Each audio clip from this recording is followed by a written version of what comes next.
한국의 백신 확보 관련 소식 때문에 일본의 열등감이 제대로 폭발해버린 상황입니다. 올해 올림픽을 치르는 일본은 매우 저조한 코로나 백신 접종률을 기록하며 세계적인 망신을 사고 있습니다. OECD 국가 중 접종률 최하위를 기록할 정도로 백신 접종에 애를 먹고 있는 일본인데요. 기존 계획보다 앞당겨 한국에 백신을 공급하겠다는 백신 제약사들의 입장이 밝혀져 일본이 다시 한번 발칵 뒤집혔습니다.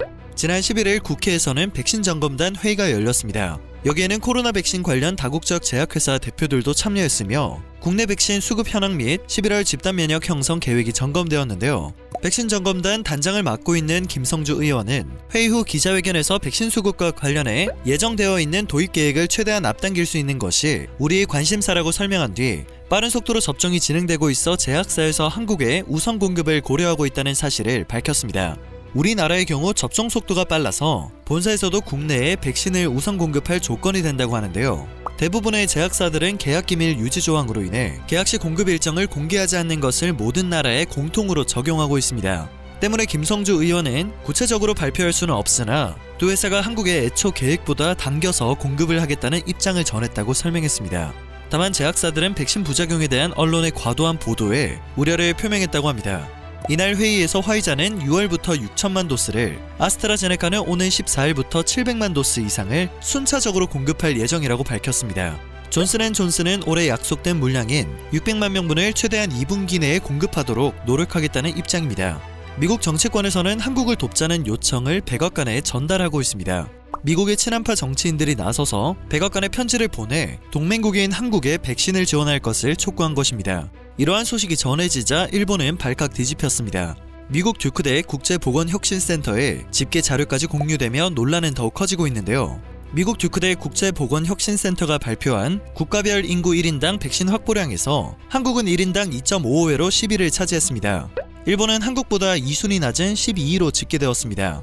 신규 확진자 수와 의료 및 방역 대응 역량의 차이, 백신 접종 속도에 이어 백신 도입에서도 밀리는 상황이 펼쳐지면서 열폭하는 반응이 쏟아지고 있는 것입니다. 일본 네티즌들은 관련 보도 기사 댓글에서 한국은 일본을 이기는 것에만 궁극적인 목표를 보인다. 코로나를 억누르는 것이 가장 중요한데 경쟁만을 하고 있다. 라는 의견이 엄청난 공감을 얻고 있었습니다.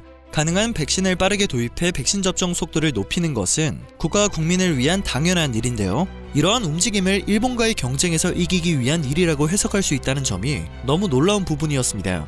심지어 백신을 접종한다고 100% 예방을 할 수 있는 것도 아니다. 한국은 접종률만 늘리면 괜찮다고 생각하는 것일까? 와 같은 억지스러운 반응도 나오고 있었습니다.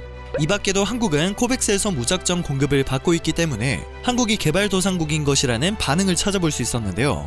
코백스에 가입되어 있지만 이를 통해 백신을 요청하지 않겠다던 일본은 백신 도입에 어려움을 겪자 이제서야 입장을 돌연바꿔 코백스 퍼실리티에 최대 7억 달러 추가 출연을 검토하고 있습니다.